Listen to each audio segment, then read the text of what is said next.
Welcome to the big bench daily. 2024 के election से पहले रेगुलर पॉलिटिशियंस के अलावा कुछ सीजनल पॉलिटिशियंस भी एक्टिव हो गए हैं, जिनमें से एक राज ठाकरे हैं। आजकल उनके बयान ज्यादा सुनने को मिल रहे हैं। इसी बयानबाजी के सिलसिले में उन्होंने थोड़ा और मिर्च मसाला ऐड किया है और कहा है कि शरद पवार मोदी के साथ ही जाएंगे। दोनों में बहुत भाईचारा है। अभी एनसीपी की एक टीम मोदी के साथ मिली है, जल्द ही दूसरी टीम भी उनके साथ जाएगी और वो टीम होगी शरद पवार की। वैसे राज ठाकरे ये बात पहले भी कहते आए हैं कि एनसीपी बीजेपी की टीम बी है। साथ ही उन्होंने सुप्रिया सुले के जल्द ही यूनियन मिनिस्टर बनने की भी उम्मीद जताई थी। पहले से ही महाविकास अघाड़ी में बड़ी बेचैनी थी। राज ठाकरे के इस स्टेटमेंट के बाद उनकी बेचैनी और बढ़ गई है। एमवीए की इस बेचैनी को बढ़ाने में अजीत पवार का भी पूरा योगदान है, क्योंकि अजीत पवार बार बार बीजेपी का संदेश लेकर शरद पवार से मिल रहे हैं। वहीं शरद पवार का भी रवैया एनसीपी के टूटने के बाद काफी मिस्टीरियस रहा है। जहां एमवीए चिल्ला चिल्ला कर लोकतंत्र का गला घोटने का रोना रो रही है, वहीं शरद पवार मोदी के साथ स्टेज शेयर करते हुए नजर आते हैं। हाल ही में पुणे में एक फंक्शन हुआ था। प्रधानमंत्री नरेंद्र मोदी को लोकमान्य तिलक नेशनल अवार्ड दिया गया। इस मौके पर स्पेशल गेस्ट के तौर पर शरद पवार भी मौजूद थे। स्टेज पर मोदी और शरद पवार ने हाथ मिलाया, फिर एक दूसरे से कुछ बात की और आयरनी ये है कि उसी स्टेज पर पवार ने मोदी पर यह कहते हुए तंज कसा कि शिवाजी ने कभी किसी की जमीन नहीं छीनी थी। गौर करने वाली बात यह है कि शरद पवार और नरेंद्र मोदी का साथ स्टेज पर आना एनसीपी के टूटने के बस चंद दिनों बाद ही हुआ था।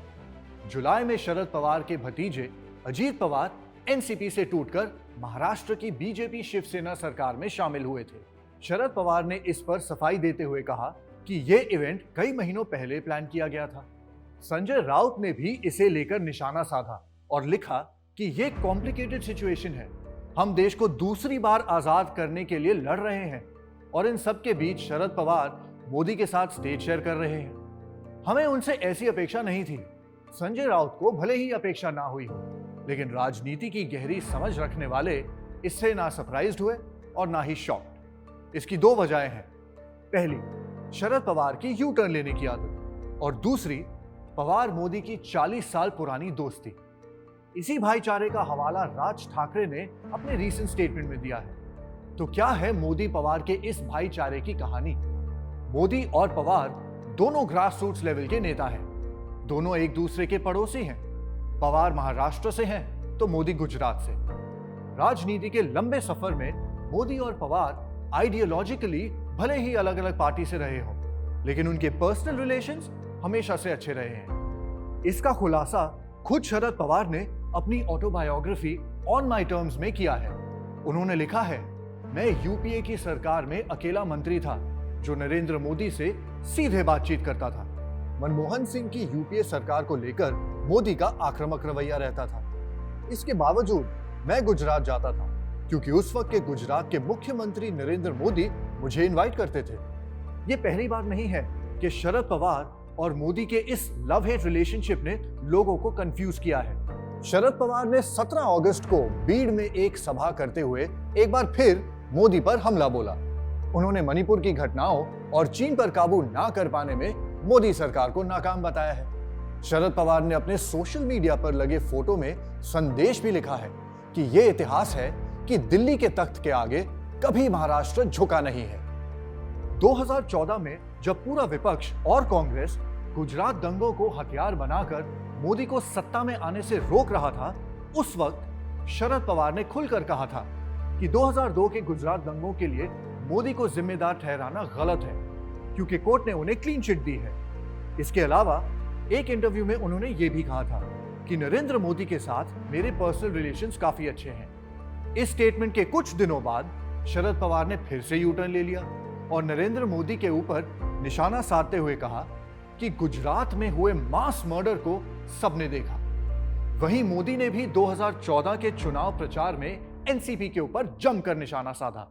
मोदी ने एनसीपी को नेचुरली करप्ट पार्टी बताया था, लेकिन उसी नेचुरली करप्ट पार्टी ने 2014 के महाराष्ट्र विधानसभा चुनाव के बाद बीजेपी को सपोर्ट ऑफर किया था। शरद पवार ने खुलकर कहा था कि शिवसेना को बीजेपी से दूर रखने के लिए उन्होंने ये सपोर्ट ऑफर किया था। इसी ऑफर के कुछ महीनों बाद मोदी ने एनसीपी या उनकी भाषा में कहे तो नेचुरली करप्ट पार्टी के नेता शरद पवार की तरफ इशारा किया और कहा कि मैं महीने में कम से कम 2 बार शरद पवार से बात करता हूं और उनसे राष्ट्रीय मुद्दे डिस्कस करता हूं। राजनीति में शरद पवार को 50 वर्षों का एक्सपीरियंस है, उनके अनुभव का हमें लाभ मिले ये अच्छी बात है।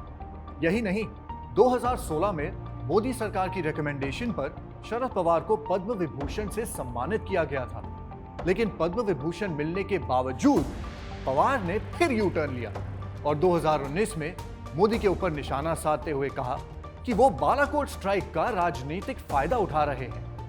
वहीं मोदी ने भी 2019 के इलेक्शन कैंपेन में एनसीपी के ऊपर जमकर प्रहार किया। 2019 में एक बड़ा ट्विस्ट आया जब शरद पवार के भतीजे अजीत पवार एनसीपी से अलग होकर बीजेपी से जा मिले। रातों रात सरकार बन गई और अजीत पवार डिप्टी सीएम। लेकिन यह सरकार ना सिर्फ 80 घंटे तक चली और अजीत पवार एनसीपीए में वापस लौट आए। लेकिन 2023 में इतिहास फिर दोहराया गया। शरद पवार की एनसीपी फिर से टूटी और अजीत पवार अपने गुट के साथ बीजेपी शिवसेना सरकार से जा मिले। इस जोड़ तोड़ के बीच शरद पवार का रवैया काफी मिस्टीरियस था। अब द बिग बेंच पर बैठ के सोचने वाली बात यह है कि क्या मोदी और शरद पवार का ये भाईचारा जो है ये INDIA में सेंध लाएगा? क्या राज ठाकरे की भविष्यवाणी सही साबित होगी? आपके इस टॉपिक पर क्या थॉट्स हैं ये कमेंट सेक्शन में हमें जरूर बताइए और ऐसे और इंटरेस्टिंग वीडियोस देखने के लिए देखते रहिए द बिग बेंच डेली।